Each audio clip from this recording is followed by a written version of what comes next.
Hi! Today, I thought we'd go over a little hobby of mine. Um, Now, some of you guys are going to think this is something men don't do. I want to point out to you that men do just this because men know that every penny you save on the things you want to have is a penny you got on the things you have to have. Around here, well, I got a lot more things I want than I have to have. And my list of have to haves is probably a little shorter than your list, just because I am hopelessly trapped in a very austere situation. The hobby I've got is sewing. Oh, wait a minute. Men don't sew. Sure they do. I'm going to prove it. And prove it's manly. After all, remember, I made the sheath, Mac the knife, out of old busted day packs from the school kids. What's not manly about a zombie apocalypse survival knife? Nothing. And the fact that I didn't pay anything for any of it. What's not manly about that? I think it's perfectly manly to save money where you can. Let me give you another example here, okay? Another project I had was this man bag. Note that it is also in tactical pink, just like Mac. Eh? Now, when I was given this bag, it was a disaster. There was the compartment between the partition between this compartment and this compartment was completely ripped out. There's very little material even holding it in anymore. Two of the zippers were destroyed. And I don't know what the lady who had this before me was doing with it, but the strap was torn off at one end. Just literally just ripped right out. Jeez. Maybe she hit her husband with it or something. I hope not. That wouldn't be nice. So I looked over this bag a couple of days, and then I thought about the supplies that I had from old day packs, old school bags, and other bags like this. And first thing I did was turn inside out. That way I can work on the partition. Now, let me see if I can show you here. See, it's green. The bag that I replaced that partition from was green. I just took a piece off and put it in here. Good as new, maybe even better. The zippers, same thing. This one's from somebody's backpack. I mean a real life backpack. And the zipper here is from a little kid's day pack. I mean a little kid's bag, like 6 years old or something, very small. And after about a day's worth of work, I rebuilt it. Good as new, maybe even better. You know what? I wasn't entirely satisfied with it. You know, what am I going to do with it, right? Well, I decided the best thing I could do was use it as a really nice place to store my video equipment. So this pocket holds the tablet. It's just the right size. This little pocket holds earbuds and the wireless Lieutenant Uhura thingy. This pocket holds a travel charger and a cord. Pocket in back holds another cord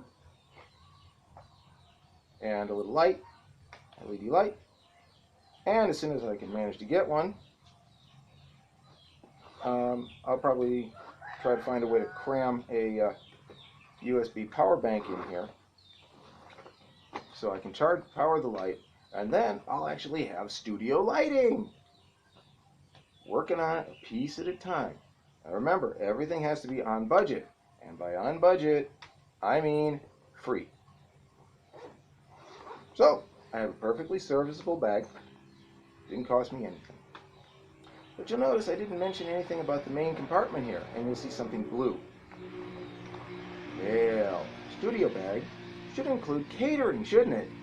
So, I found a bento box, which is sort of the Japanese version of a lunchbox. See how it's divided into 3 little compartments? You got your entree here, and then you got a couple of sides. Ah, really clever idea. I like it. And it fits in here beautifully. But hey, if I'm carrying food, I'm going to want something to drink too, right? Makes sense. So I stashed a couple of not exactly mollies on either side. Stashed, stitched. And then using some more bits and pieces, I made bottle holder cradles. And they just slip right on.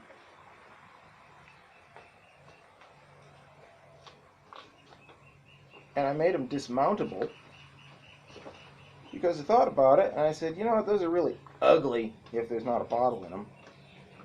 And they're kind of stupid if I'm not carrying any bottles. Go in there, you!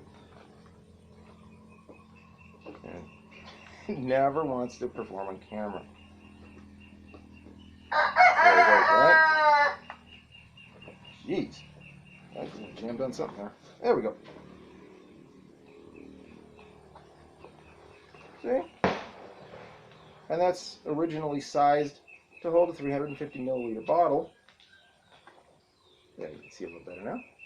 But I find that with a little wiggling, I can shove a 500 milliliter bottle in there. So I can, between the two, carry a full liter of water. Total cost?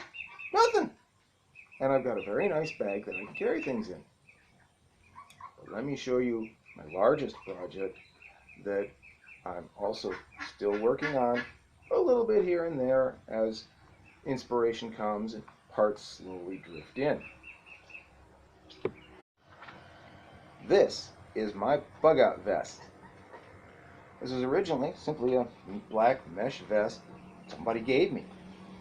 It's too small for me, so I had to expand it a little bit with, what do you know, the nylon webbing from straps from old day pads.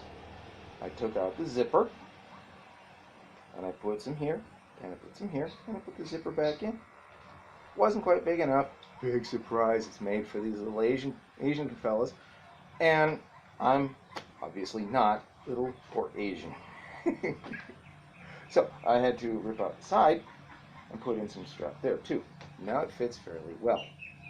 Okay, a little snug, but fairly well. I noticed fairly quickly that these pockets are about 2-dimensional. Plan is to make these pockets a little less 2-dimensional by taking them off and putting some nylon webbing in there to make it a little more 3-dimensional, so you could actually put stuff in there more than just a sheet of paper, like I did with the pockets here. Okay. Now I've actually got room enough. Oh, that's a little side pocket. There we go. Okay. See, here's, geez, the glare is terrible. There we go. See, here's the nylon webbing. Another thing I decided to add, anyway, is a belt. Because I figured, hey, you know what? I might need to carry some equipment. Like, I might want to put Mac the knife on here sometime, or maybe a canteen or something. So I added these belt loops